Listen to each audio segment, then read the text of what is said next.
what systems of the economy, and I don't for one moment arrogate to myself the monopoly of wisdom. These are my thoughts, and my thoughts are informed by certain realities. And I'm using the word modern in a very guarded way. Perhaps the word modern is one that I should avoid. The post-colonial African state is also a neo-colonial state in many ways. And therefore it may have appearances of freedom, but she is not free. Look at what happened in the 1960 in what are the former French colonies. The French, when they were leaving, asked their colonies to vote, yes or no, whether they wanted to remain within the French influence or they did not. The only country that did so was Ahmed Sékou Touré's Guinea.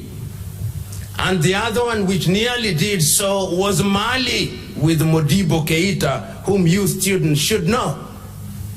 But the French were very clever, and I'm using the word clever in quotes. They ensured that the former colonies remained under their influence, complete with a currency which until now is controlled and manipulated from Paris. So when we talk about the post-colonial state, we must remind ourselves that it is a neo-colonial state. And that therefore the means of production are still in the hands of the erstwhile colonizer. We don't say this as loudly as we should. But if you are to ask yourself who is in control of the oil in Cameroon, is Total or Elf? If you ask yourself who is in control of the oil in Gabon and the timber in Gabon, it is the French. It means therefore that your typical post-colonial and neo-colonial state is one where there is an unholy alliance between the former colonizer and the ruling elite, who are doing the bidding of the former colonizer.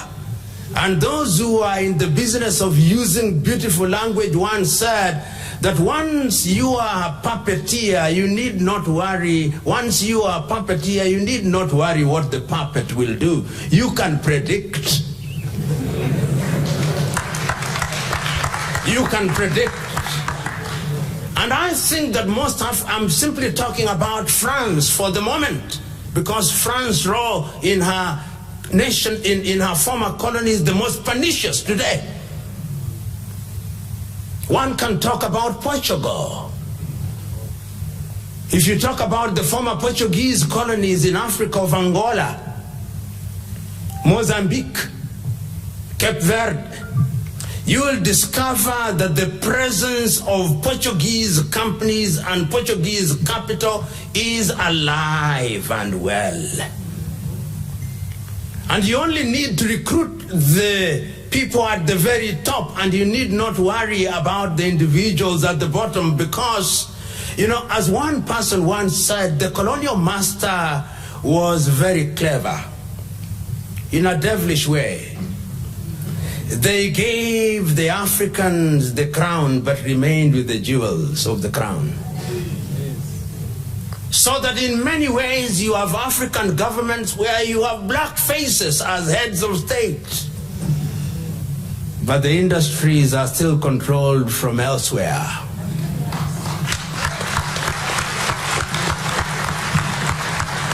That is the nature of the colonial. But in my own view, we cannot, as Africans, keep on lamenting, because the problem with us Africans also is that we are prisoners of sorrows and lamentation. So we say, oh, God did, God, let's not allow God to enter into these things which we can do ourselves.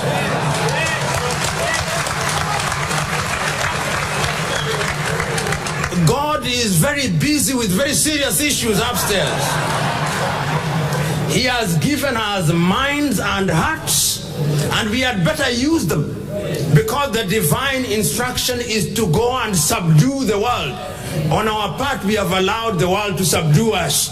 Then we are complaining, God, you know, and Pastor, you are here. There are certain things that can only be solved by hard work and logic, and yet we think they can be solved by prayer and fasting. That will not happen. So my own view is, we must begin to do things for ourselves. If the land needs to be worked, we must work the land. And we cannot continue to work the land the way Abraham used to work the land with the plows. We've got to mechanize. If, as people say, if Africa did not benefit from the first industrial revolution, we must benefit from the fourth industrial revolution.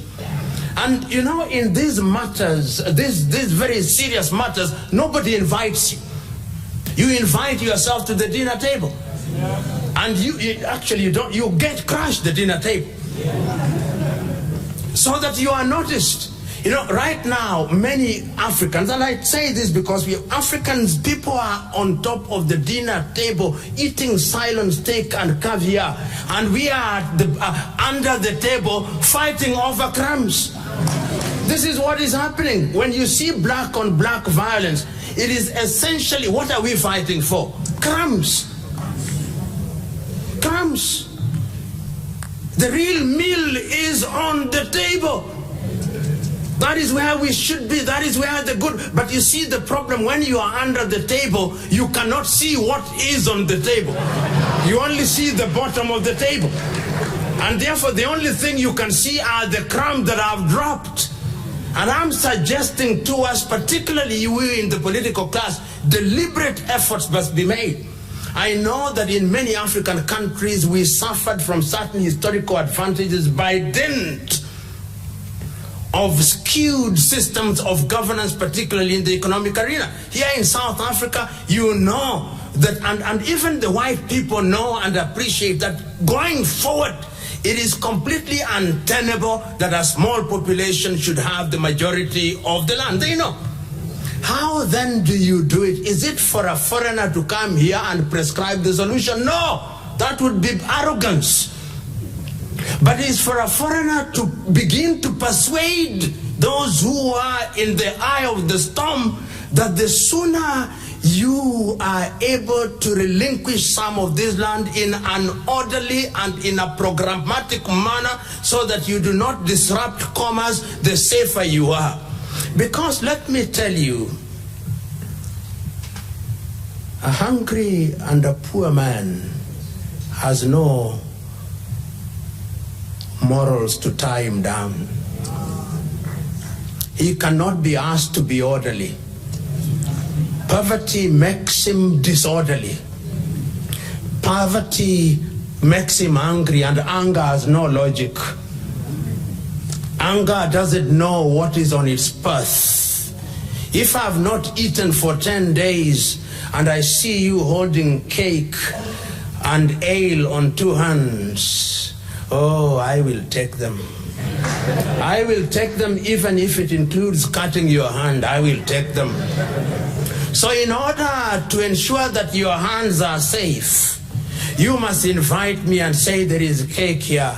Let us begin to share. But when one is hungry for a long time, you also don't give him a very large dose of food very quickly. You begin slowly, and you educate him.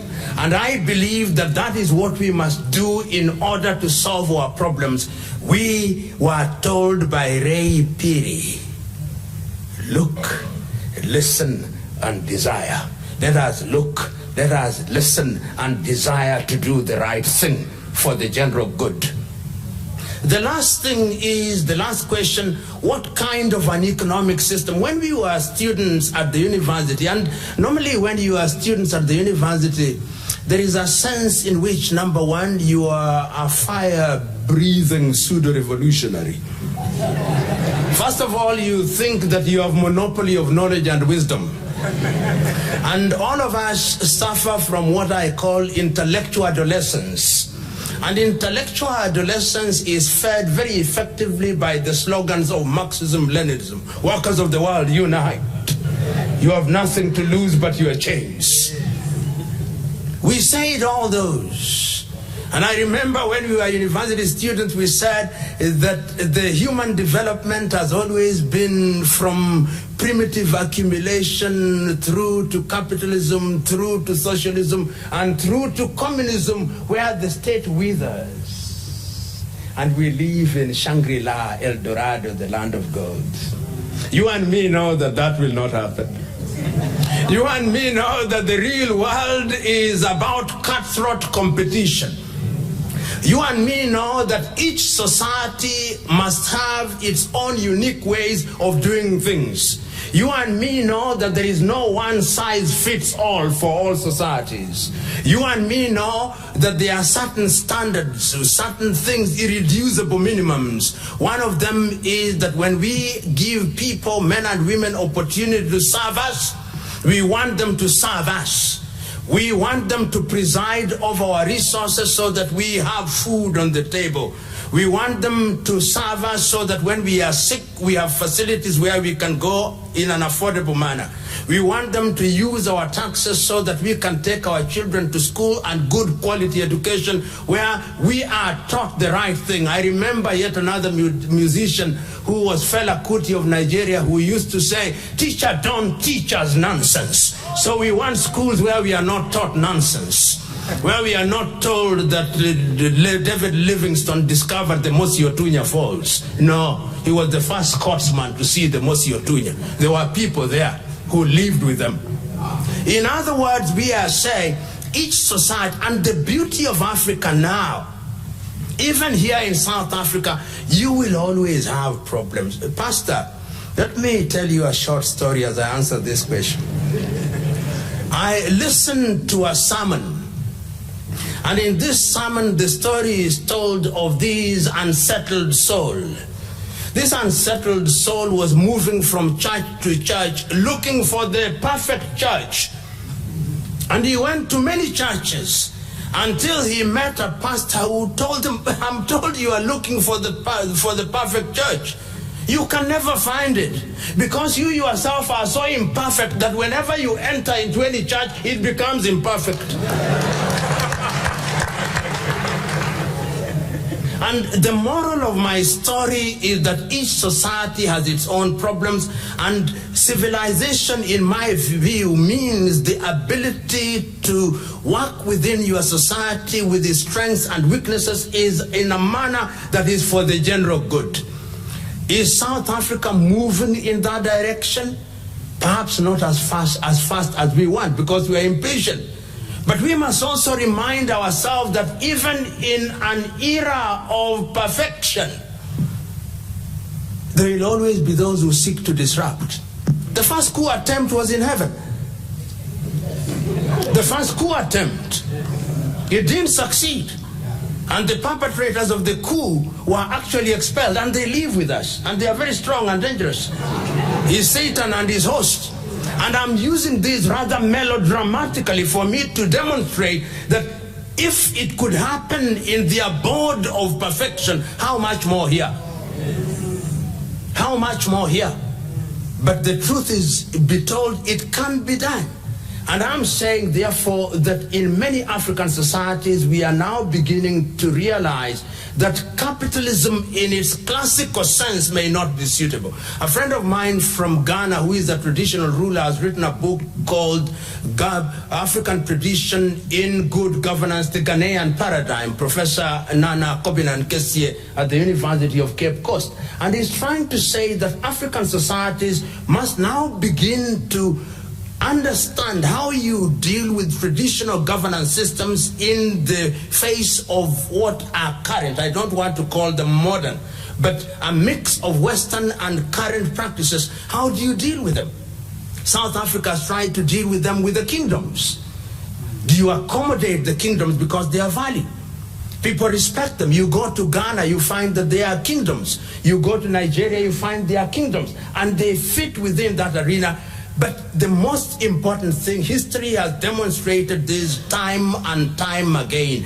Many people don't want all the things that we desire. Many people are not interested in Bugatti car. No, they are not. Many people are not interested in curved television, which you of the middle class are humored by. No. Many people don't want to go on holiday to Waikiki Beach in Honolulu. No.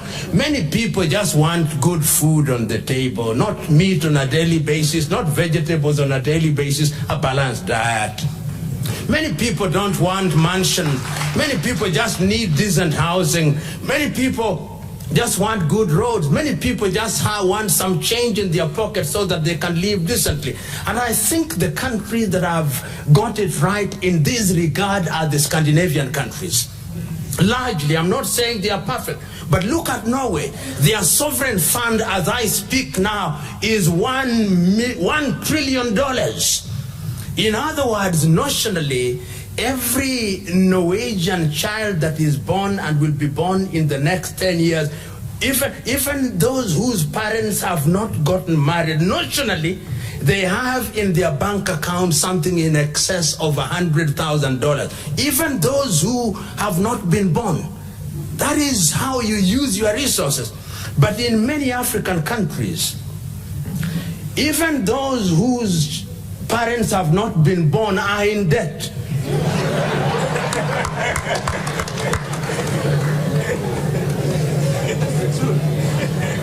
They are in debt. Because our current leaders borrow for this generation and generation yet to be born. So we must do something that changes that, and it can be done. I've seen in the recent, I'm giving a very long answer, but I'm giving it so that it may also kill other potential questions. If you look at a number, and you know, sometimes when you look at CNN, and since I came here, I've received very many phone calls. Are you safe in South Africa? So I sent for to say I'm safe and actually enjoying wine. They can't believe it, because when you listen to the media, you think South Africa is burning. Is burning. So we must, in the nature of things, also begin to tell our story as Africans. And there are things that are happening in Africa. You go to a number of African countries and they are not perfect, but you can begin to see movement. Because the oldest African nation, post-colonial nation, is just over 60 years old, Ghana. And remember, we are doing this in the midst of a system that also wants to pull Africa down. You go to countries such as Ethiopia, they have their own problems, but you can begin to see efforts in some direction to address their problems. You go to Tanzania, you will see people saying dictatorship and other things, but you can begin to see efforts. You go to a country such as Rwanda and you can begin to see some efforts in some direction. You go to countries such as Mauritius, you can begin to see some effort. Every African country is trying to do something. There are others, of course, which have greater problems than others. But I think Africa must now begin to tell our story. I was very happy about a few months ago when West African countries met. I think it was it in Monrovia in Liberia, but one of the African countries, and they say by next year they are going to use one currency. The ECO. That is a good thing. As I speak today, Africa has 33 currencies. 33 currencies. So when I move out of here with my rand, I go to Mozambique, 120 kilometers away, Mexico. I carry my Mexico, I move another 200 kilometers, I go to Zimbabwe, which has yet to decide whether it is RTGS or the bond. But I find myself in such a situation. I carry my RTGS from Zimbabwe, I move to Zambia, another 1 hour flight, Kwacha. I move from Lusaka and I move to another Kwanzaa.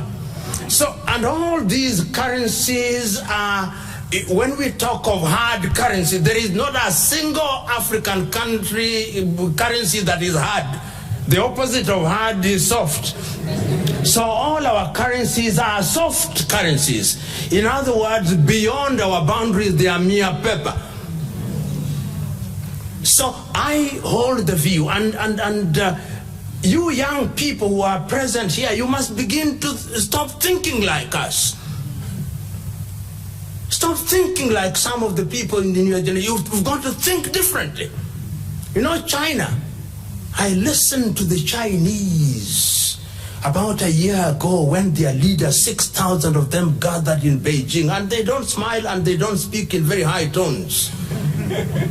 And they were thinking about how China is going to relate to the world 100 years from then. 100 years.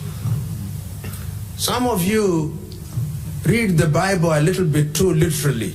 That Christ said that even birds of the air do not farm, but they have food. That even the lilies of the fields do not do anything, and they have. That is not what Christ meant. So these things that you are saying you are not going to plan, the divine instruction is this. When you are planning, plan as if you'll never die, and when you are praying, pray as if you are dying the next minute. That is the way. That is why the Bible says that you must keep for your up to the 4th generation. So my own view, you young people, they are saying think outside of the box. I'm saying think without the box. Yes. Because the box then becomes a point of reference. Eliminate the box, think without it.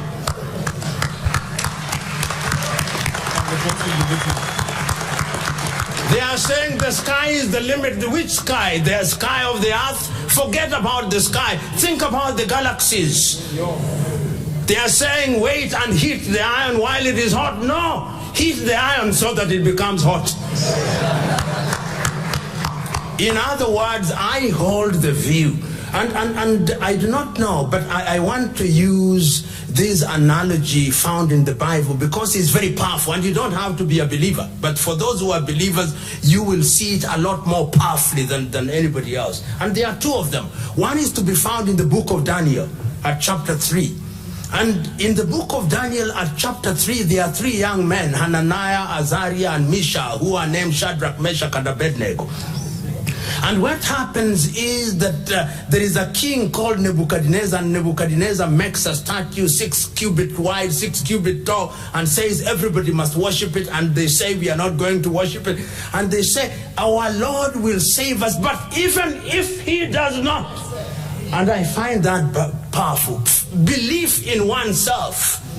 Belief in oneself. Sometimes we don't believe in ourselves and in our abilities. You know, these Chinese are very, I don't know whether you see them when they come. I saw very many of them yesterday at OR Tambo.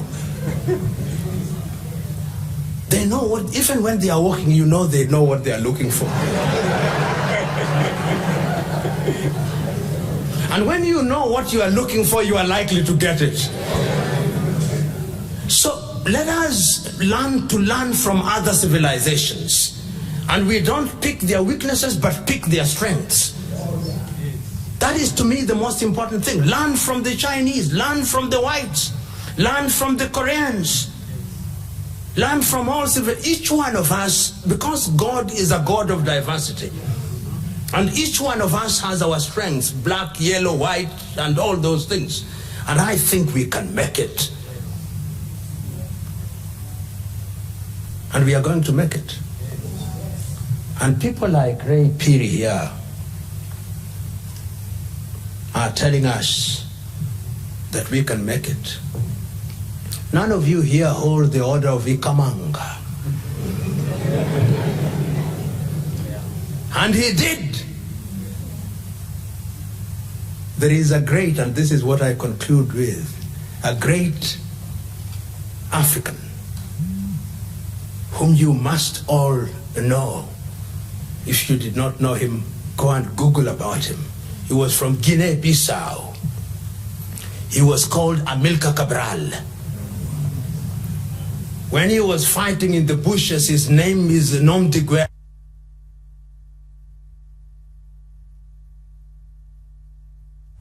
When you are in the midst of the forest and you shine like a pink poodle, even when the world is blind, they'll regain sight that they may behold you. God bless you.